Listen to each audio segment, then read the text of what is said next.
खेडकर, बाबा काय कालापाड, काय बाबा कालापाड, भास्कर मासाळकर सरपंच, संदीप घुगे, गुलाबराव गव्हाणे, सुरेश जाधव साहेब. खऱ्या अर्थानं लाईट गेली होती, नावं राहून गेली. आता इथं विचारपीठावर सगळी मंडळी बसलेली.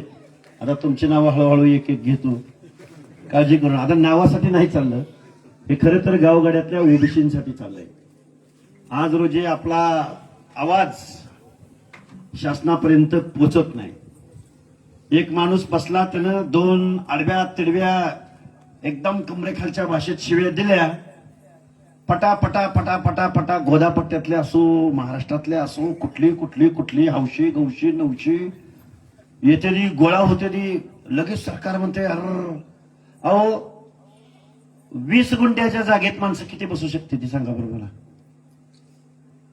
त्या बीड मधल्या चौकात एक 5 एकराचा वावर धरा, 5 एकरामध्ये स्क्वेअर फुटाला 1 असं जर पडलं किती माणसं बसून बसून बसते ती. 1 कोटी माणसं गोळा झाली. 20 लाख स्वयंसेवक येणार आहेत. त्या मुंबईला गेले, खचून 2000 नाही तर 3000 माणसाच्या पुढे एक आकडा नव्हता. पण एवढ्याच झुंडीनं या महाराष्ट्राच्या गावगाड्यातल्या 60% लोकांच्या हक्क अधिकाराचं आरक्षण हिसकावून घेतलंय. आज रोजी आपलं आरक्षण पूर्णपणे संपलेलं आहे. अंधारे साहेब आता उदाहरण सांगितलं, आता मला ते नाव माहित नाही किंवा कुठलं पद गेलंय मला माहिती नाही, पण पश्चिम महाराष्ट्रामध्ये आणि 12 जिल्ह्यामध्ये ज्या निवडणुका झाल्या ना, त्या निवडणुकामधली महत्वाची मोक्याची पदं गेलीत ऑलरेडी. तुमची संख्या असताना गेलीत. त्यामुळं हे गेलेलं आरक्षण आज तुम्हाला त्याचा परिणाम लक्षात येणार नाही. फक्त 5 वर्ष जाऊ द्या, 5 वर्ष. ज्यावेळी तुमची लेकरं पोलीसमध्ये, तलाठी, ग्रामसेवक, सरकारी नोकऱ्या, MPSC, UPSCला तर तुमची कधीच आरक्षण गेले 10 वर्षापासूनच. फक्त ताकदीच्या जोरावर, अभ्यासाच्या जोरावर रात्रंदिवस मेहनत करून जी काही पोरं ओपनच्या मेरिटला फाईट करून जी पोरं सिलेक्ट होतात ना कलेक्टर, ते त्यांच्या ताकदीवर होते. गरीबाचे पोर आहेत, गावाकडचे पोर आहेत, शेतकऱ्याची पोर आहेत, ऊसतोड मजुराची पोर आहेत.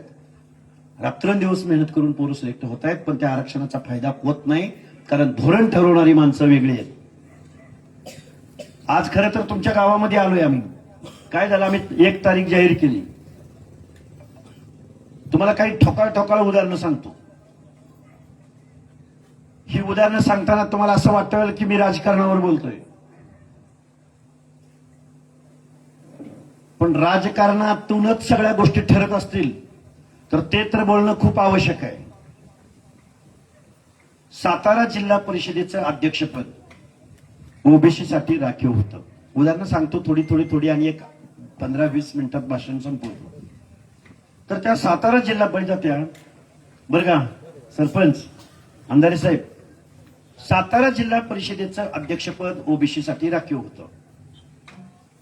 तिथं ओबीसीची माणसं धनगर आणि माळी. आता सातारा जिल्हा म्हणले की धनगर, माळी, मेजर ओबीसी.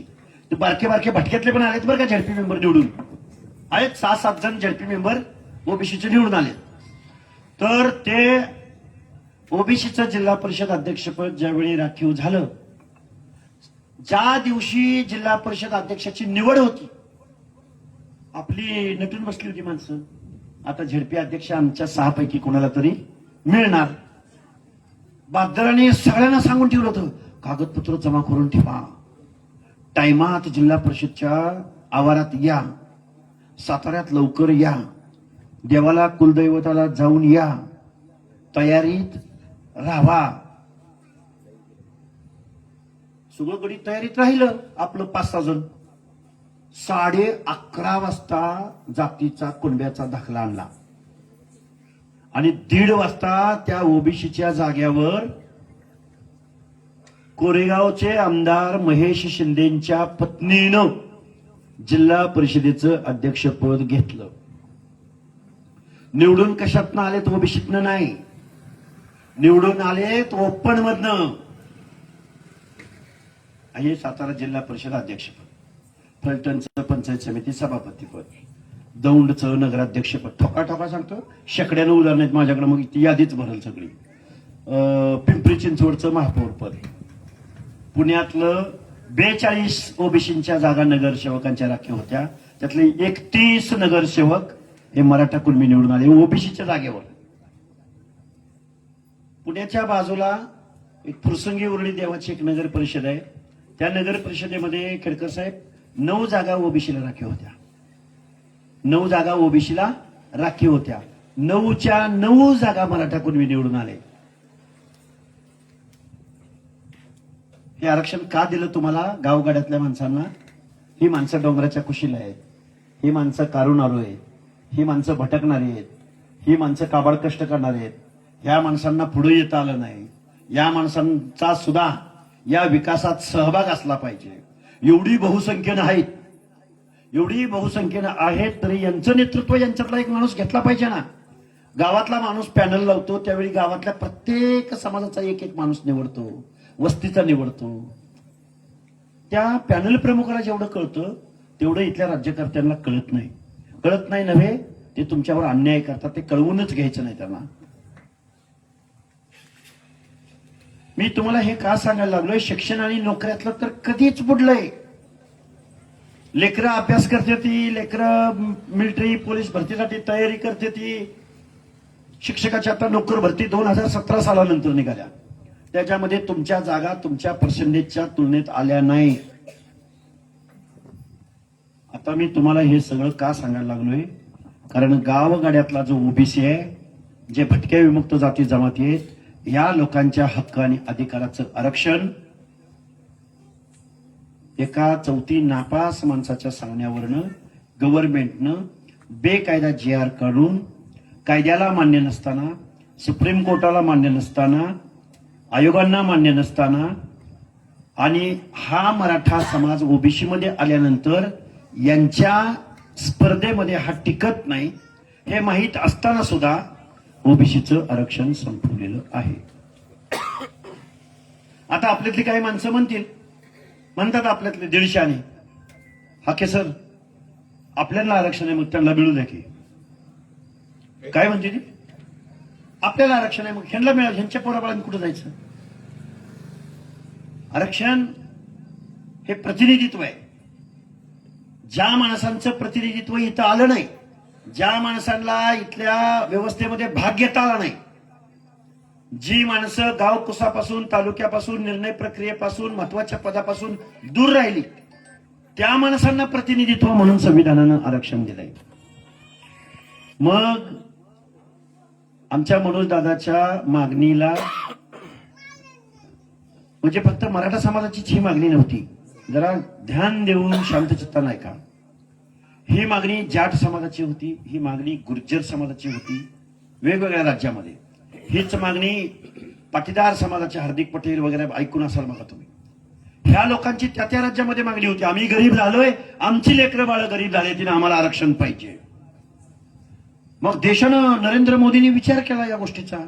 यार, ओबीसींना आरक्षण दिलंय, भटक्यांना आरक्षण दिलंय, दलितांना आरक्षण दिलंय, आदिवासींना आरक्षण दिलंय. मग आता ही माणसं आरक्षण मागते, ही जर ह्यांना जर आपण ओबीसीत घातलं तर त्या मूळ ओबीसीवर अन्याय होणार आहे. तर मग आता ह्यांना काय करायचं? तर नरेंद्र मोदी साहेबांनी घटनेमध्ये दुरुस्ती करून 10% ईडब्ल्यूएस आरक्षण आणलं. मग आता सवर्णांचं पण आरक्षण आहे ना 10%. परत एकनाथराव शिंदे मुख्यमंत्री असताना, देवेंद्र फडणवीस उपमुख्यमंत्री, अजितदादा पवार उपमुख्यमंत्री असताना या महाराष्ट्रात एससीबीसीचं 10% आणलं नाही.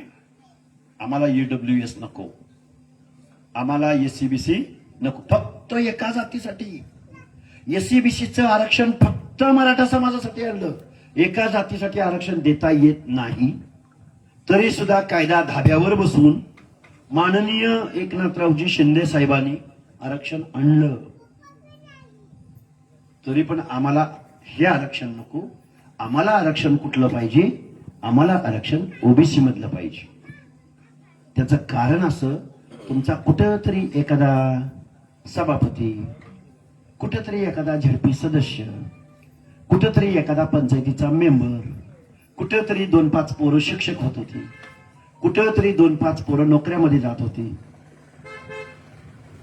आता इथून पुढच्या कालावधीमध्ये ओबीसीच्या रकान्यामध्ये म्हणजे ओबीसीचं आरक्षण सुटलं.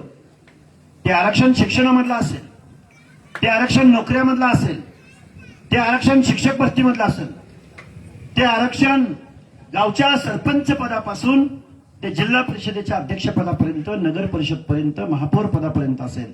आता ओबीसीच्या रकान्यामध्ये गावगाड्यातला माळी, साळी, कोळी, तेली, हटकर, धनगर, संगर, वंजारी, परीट, गुरव, गडशी, नाभिक, सुतार, लोहार, कुंभार, बेरड, बेडर, रामोशी, वडार, बेलदार, कुडमुड्या जोशी, मेडंग्या जोशी, आमचा पालपारदी, राजपारदी, आमचा सोनकोळी, पानकोळी, आगरी, भंडारी, तेली, तांबोळी, अन्सारी, शिकलगार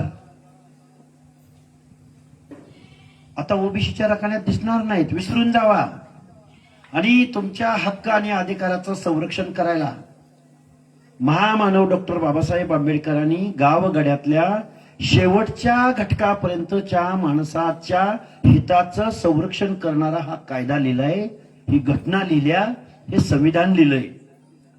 इथं गावामध्ये एक घर कुंभाराचं आहे म्हणून गावातला बहुसंख्य म्हणजे 90% गाव असलेल्या माणसाने जर ठरवलं की हे एक घर आपल्याला या गावातनं पळवून लावायचंय तर ते त्यांना पळवून लावू शकत नाही. ही कायदा सांगते, घटना सांगते. आमचं मनोज दादा म्हणतंय मुख्यमंत्री महोदय बघूनच घेतो, 25 आमदार पाडीन.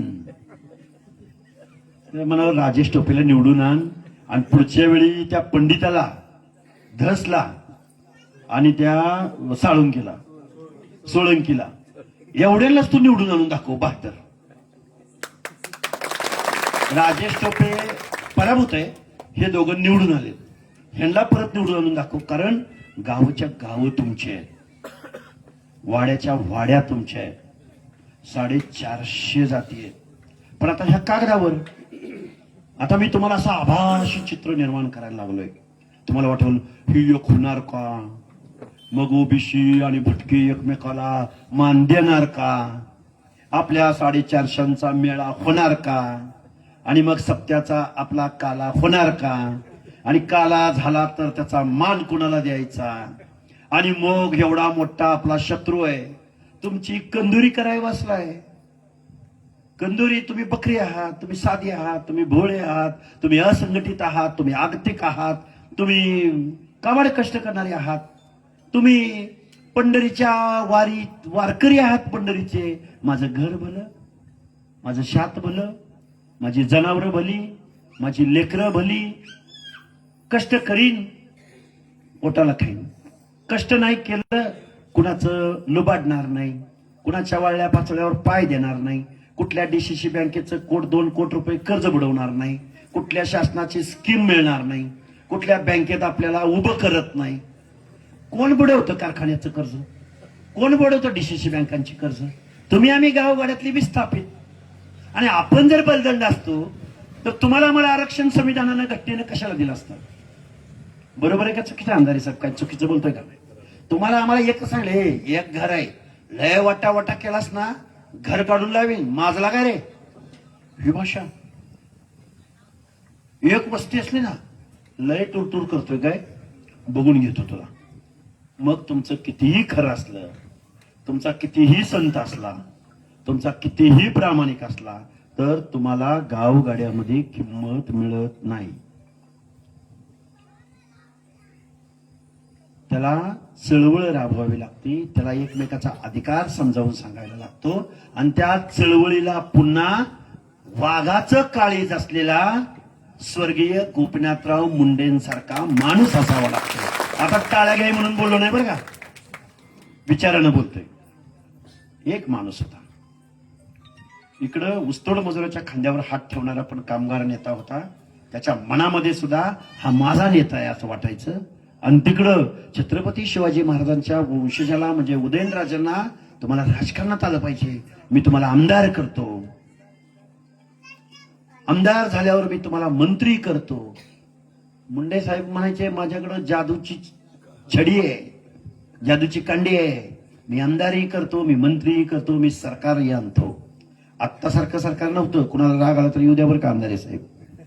आत्ताचं सरकार इकडं कारखानदार, इकडं कारखानदार, इकडे विखे पाटील. विखे पाटलांना स्वतःच्या पत्नीचा ओबीसीचा दाखला काढलाय, लाभ घेतलाय. काय त्यांच्या वडिलांचं नाव विठ्ठलराव विखे पाटील, त्यांच्या वडिलांचं नाव बाळासाहेब विखे पाटील, हे परत त्यांचा सुजय विखे पाटील.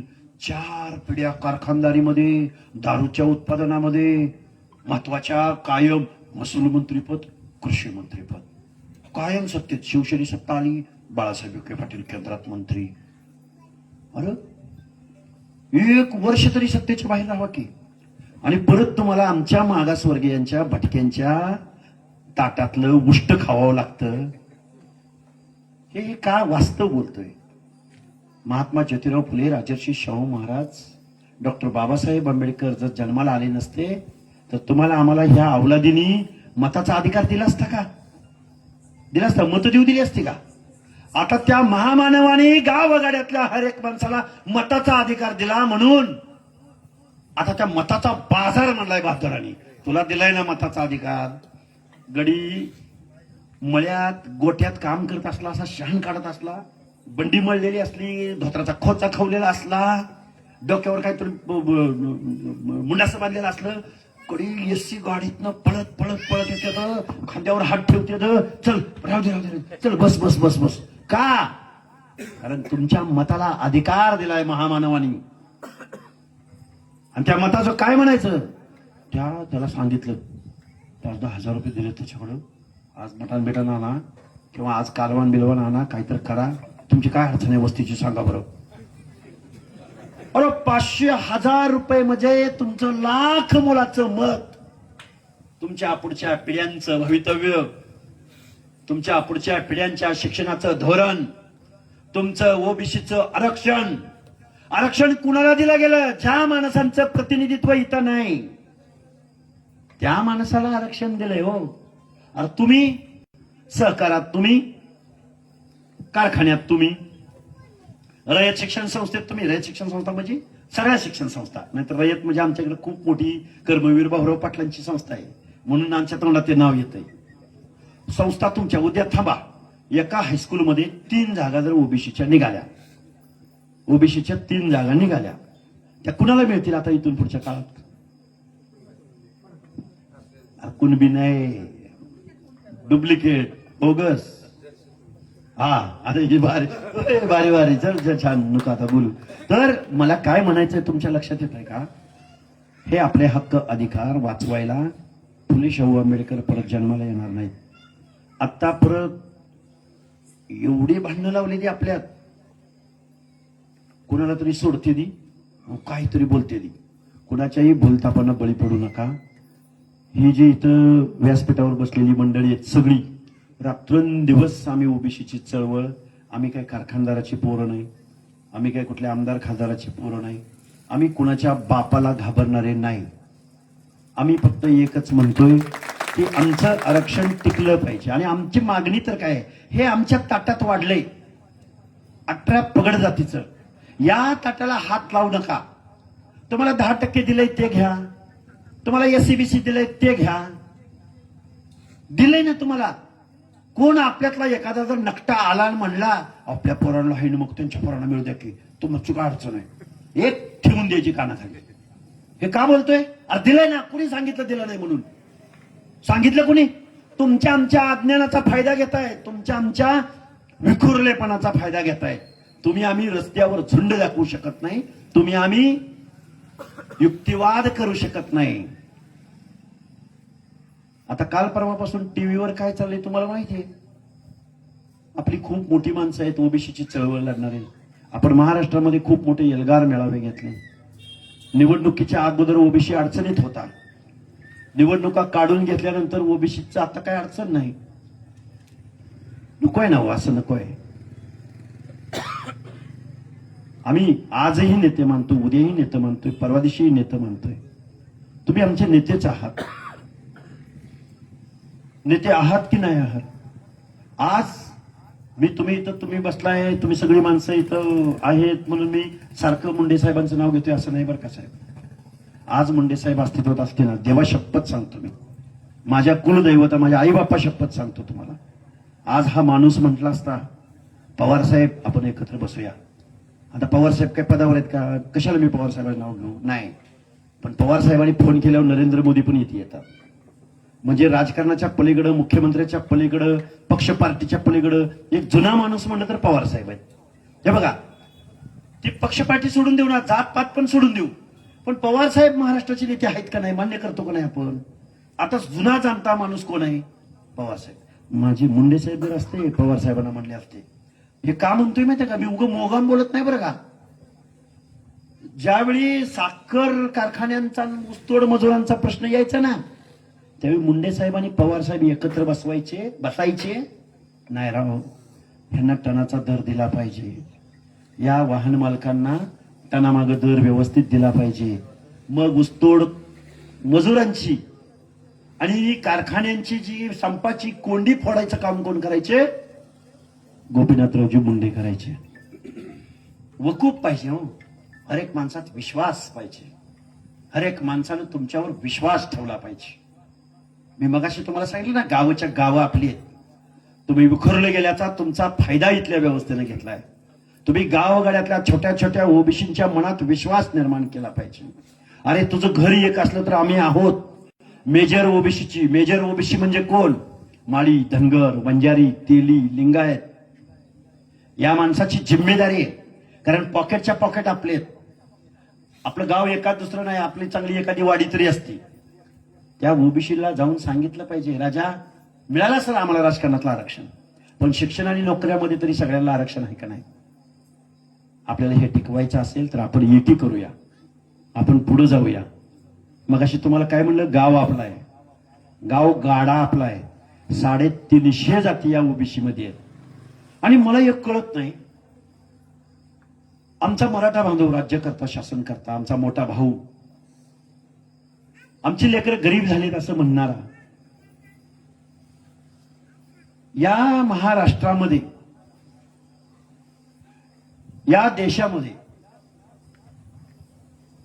ज्यांचा इतिहास खूप मोठा आहे, 200 कारखाने, 200 महाराष्ट्रातले, 200 पैकी एक 4-5 कारखाने सोडले ना, एक 5 ते 10 कारखाने सोडले ना, 190 कारखाने यांच्या मालकीचे.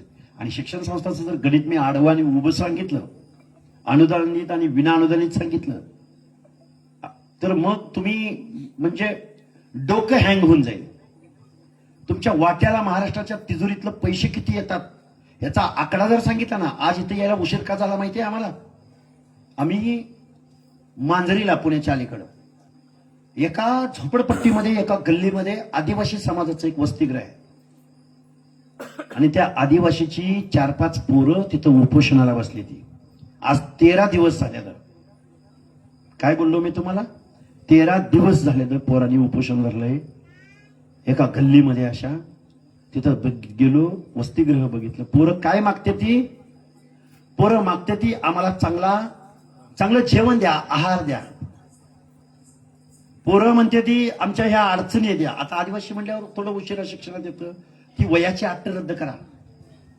काय मागते ती? तुमचा कारखाना नाहीत मागत,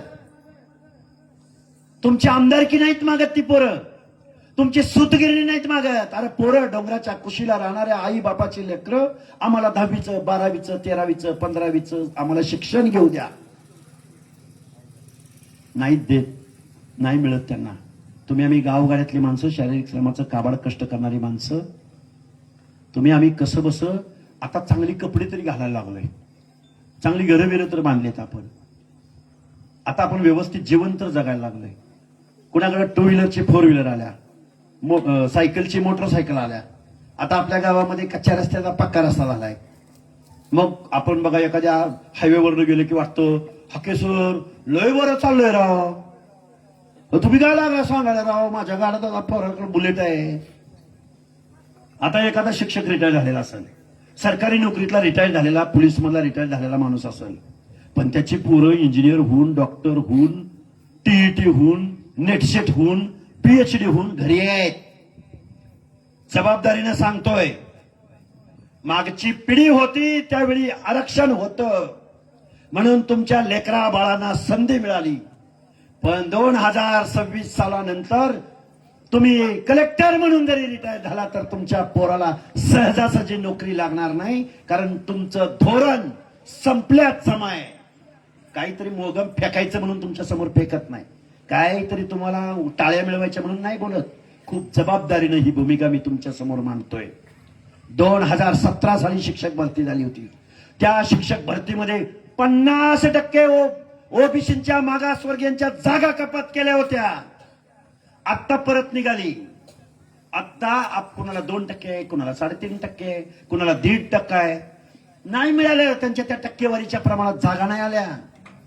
यूपीएससीची जी कलेक्टरची परीक्षा असते ना, त्या परीक्षेमध्ये ओबीसीच्या जागेवरती 80% लोक बोगस आणि डुप्लिकेट दाखलेवाले नोकरीत आहेत. आता महाराष्ट्रामध्ये यशस्वी पोलीस अधिकारी, सेलिब्रिटी पोलीस अधिकारी म्हणून मिरवतात ना, ते सुद्धा डुप्लिकेट ओबीसी दाखल्यावर आता नोकऱ्यामध्ये आहेत. काय सांगावं तुम्हाला, किती सांगावं. कायद्याचा, आरक्षणाचा, या धोरणाचा, पॉलिसीचा अभ्यासक म्हणून मी तुमच्या समोर बोलतोय. मला आमदारक्या, खासदारक्या, मंत्रीपद आम्ही खुट्टीला टांगतो, पण गावगाड्यातल्या सर्वसामान्य माणसाच्या हिताचं कोणीतरी बोललं पाहिजे. गावगाड्यातल्या माणसाला जागं केलं पाहिजे. तुमचं आमचं धोरण या संविधानाच्या माध्यमातून तुम्हाला आम्हाला जे महामानव बाबासाहेबांनी दिलंय ते आज या दरोडेखोर, भांडवलदार, कारखानदार मंडळींनी तुमचं आमचं आरक्षण आज रोजी झिरो केलंय. झिरो. आता काय झाले तात्या आणि सगळी मंडळी, आम्ही आता घसा बसलाय. घसा मी आज आलोय ना, आज सकाळपासून मला तरी पण मीडिया समोर बोलावं लागलं. रोज 10 12 सभा घेतल्या पश्चिम महाराष्ट्रामध्ये. त्या दौंड तालुक्यातल्या पाटसच्या टोल नाक्यावर हजारो गाड्या तिथं येणार आहेत 1 तारखेला. मराठवाड्यामध्ये क्रांतीची भूमी आहे मराठवाडा. तुम्ही या भागातनं आता आम्ही किती गावात जाणार आहे आणि किती लोकांना समजावून सांगणार आहे आम्हाला माहिती आहे. पण आम्ही या मीडियाच्या माध्यमातून काय नाही, बसला तुम्ही 5-6 जण, प्रत्येकाच्या हातामध्ये हा मोबाईल आहे की नाही, मोबाईलवर जावा, नाव टाका, काय म्हणते यांचं काय म्हणणं आहे ते ऐका. हे बघा, तुम्ही तुमच्या कष्टाच्या जोरावरती तुम्ही चांगलं, आता पोटाचा प्रश्न उरला नाही. काबाड कष्ट करणारा माणूस काय आता उपाशी राहू शकत नाही. ध्यान देऊ नये का. काबाड कष्ट करणारा माणूस, नित्य नेमानं देवाची पूजा अर्चा करणारा माणूस उपाशी राहत नाही. पण संसाराच्या पलीकडे, गावाच्या पलीकडे तालुका आहे, तालुक्याच्या पलीकडे जिल्हा आहे, जिल्ह्याच्या पलीकडे मुंबई राजधानी आहे, मुंबईच्या पलीकडे दिल्ली आहे. जगणं काय हो, पशु पक्षी पण जगतात की नाही. पण तुमच्या आमच्यातल्या एखाद्या पिढीतलं एखादं कोळं चुनचुनीत पोरग अभ्यासानं असं क्रांतिकारी, बंडखोरी, अभ्यासू प्रवृत्तीचं निघालं आणि त्याला जर वाटलं मला पुढे जायचंय, माझा एवढा समूह आहे, या समूहाची भाषा बोलायची आहे, त्या पोराला संधी मिळेल पुढच्या काळात? नाही मिळणार. घरात पैसे येत, पाहिजे तेवढी खर्च करायची दानत आहे, पण त्याला संधी नाही मिळाली तर तो पोरगा तुमच्या गावात राहील. आणि मोठी स्वप्न बघितले पाहिजेत. चांगल्यात चांगलं कसं पुढं आपल्याला जाता येईल, पुढच्या गोष्टी बोलता येतील, सर्वसामान्य माणसाला न्याय देता येईल. उगाच मोगामपणे काहीतरी गोष्टी तुमच्या समोर मांडणं हा माझा उद्देश नाही. पण मी तुम्हाला सांगेन की बाबा हो, तुम्हाला आज रोजी जागं होणं आवश्यक आहे. आणि त्या दौंड पासून आम्ही महामानव डॉक्टर बाबासाहेब आंबेडकरांच्या पुतळ्याचा आम्ही महारथ बनवलेला आहे. त्याचं काम अंतिम टप्प्यात आहे. आम्ही तिथून आमचे हक्क अधिकाराचं संरक्षण झालं पाहिजे. आमचं आरक्षण तुम्ही द्या, कुठूनही द्या, एससीबीसी द्या, ईडब्ल्यूएस द्या, पण आमच्या ओबीसीच्या आरक्षणामधून नका देऊ. यात काय चुकीचं आहे मला सांगा बरं. काय चुकीचं आहे? आमचं झोपडं आहे हे झोपडं. अरे आमचेच 350 जातात, आमचेच अजून मारामारी येत्या. बारक्यातल्या बारक्याला वाटतंय हे दोघं तिघच खातील, ह्या दोघा तिघातल्याला वाटतोय अरे ह्यानंच फायदा घेतला, त्याला वाटतोय अरे त्यानंच फायदा घेतला. हे आपलं अज्ञान आहे म्हणून या गोष्टी होत आहेत. मुळात आपल्या वाट्यालाच काही येत नाही म्हणून मारामारी बांधणं लागले. त्याच्यात आता पुन्हा तुम्ही ज्यांनी या महाराष्ट्राचा गावगाडा, या महाराष्ट्राची इब्रत वरबाडून खाल्ली आजपर्यंत, ब्राह्मणांची भीती घातली आम्हा बहुजनांना. तुम्ही बहुजन फुले शाहू आंबेडकरांचं नाव घेतलं तुम्ही, आणि सत्तेची पदं आणि महाराष्ट्राच्या तिजोरीवरती डल्ला मारायचं काम मात्र वर्षानुवर्ष तुम्ही करताय. आणि परत तुम्हालाच आमच्या ओबीसी मधलं आरक्षण पाहिजे, हा अन्याय वाटत नाही तुम्हाला. म्हणून गावागाड्यातल्या सगळ्या लोकांना माझी कळकळीची विनंती आहे, 1 तारखेला तुम्ही आम्ही सगळी माणसं एकत्रित येऊया आणि आपल्या हक्क अधिकारांचं, लेकरा बाळांचं, मुलीबाळींचं.